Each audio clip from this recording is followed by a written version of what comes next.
Hechos capítulo 16. Llegó Pablo a Derbe y después a Listra, donde se encontró con un discípulo llamado Timoteo, hijo de una mujer judía creyente, pero de padre griego. Los hermanos en Listra y en Iconio hablaban bien de Timoteo, así que Pablo decidió llevárselo. Por causa de los judíos que vivían en aquella región, lo circuncidó, pues todos sabían que su padre era griego.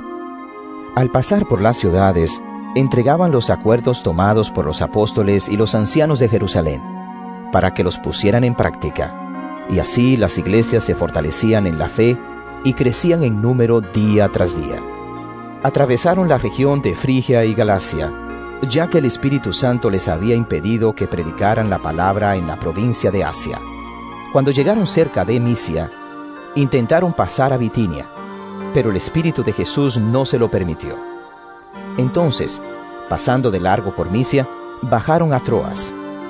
Durante la noche Pablo tuvo una visión, en la que un hombre de Macedonia, puesto de pie, le rogaba: «Pasa a Macedonia y ayúdanos».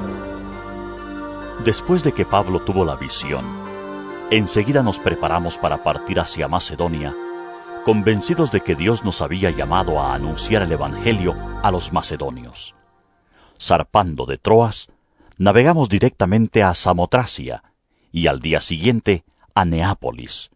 De ahí fuimos a Filipos, que es una colonia romana y la ciudad principal de este distrito de Macedonia. En esa ciudad nos quedamos varios días. El sábado salimos a las afueras de la ciudad y fuimos por la orilla del río, donde esperábamos encontrar un lugar de oración. Nos sentamos y nos pusimos a conversar con las mujeres que se habían reunido. Una de ellas, que se llamaba Lidia, adoraba a Dios. Era de la ciudad de Tiatira y vendía telas de púrpura. Mientras escuchaba, el Señor le abrió el corazón para que respondiera al mensaje de Pablo. Cuando fue bautizada con su familia, nos hizo la siguiente invitación: Si ustedes me consideran creyente en el Señor, vengan a hospedarse en mi casa. Y nos persuadió. Una vez, cuando íbamos al lugar de oración, nos salió al encuentro una joven esclava que tenía un espíritu de adivinación. Con sus poderes ganaba mucho dinero para sus amos.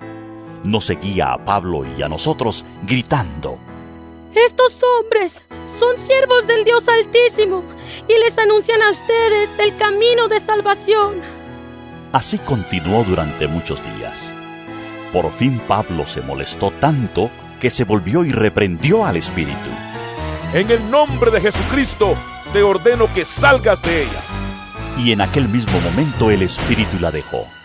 Cuando los amos de la joven se dieron cuenta de que se les había esfumado la esperanza de ganar dinero, echaron mano a Pablo y a Silas y los arrastraron a la plaza ante las autoridades. Los presentaron ante los magistrados y dijeron: «Estos hombres son judíos y están alborotando nuestra ciudad, enseñando costumbres que a los romanos se nos prohíbe admitir o practicar».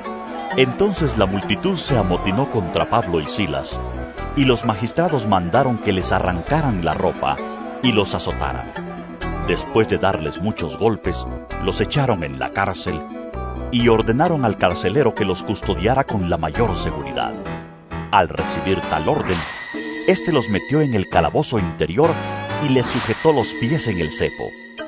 A eso de la medianoche, Pablo y Silas se pusieron a orar y a cantar himnos a Dios, y los otros presos los escuchaban.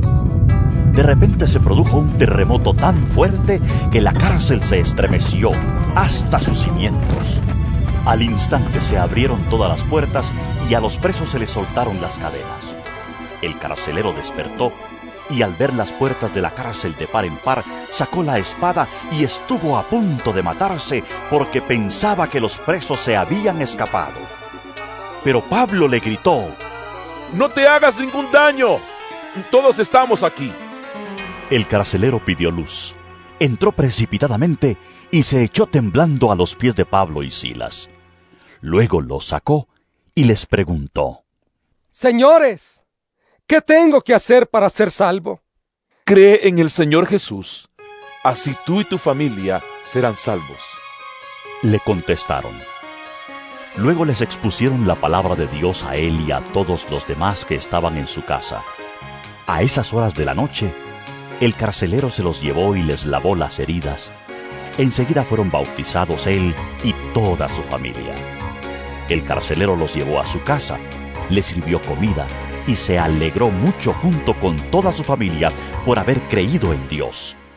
Al amanecer, los magistrados mandaron a unos guardias al carcelero con esta orden: Suelta a esos hombres.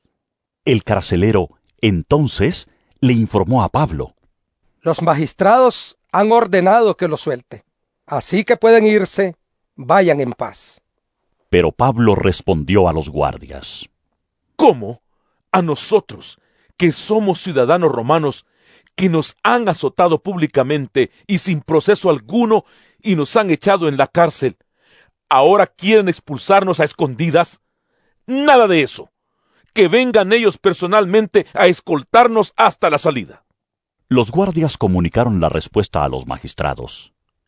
Estos se asustaron cuando oyeron que Pablo y Silas eran ciudadanos romanos, así que fueron a presentarles sus disculpas.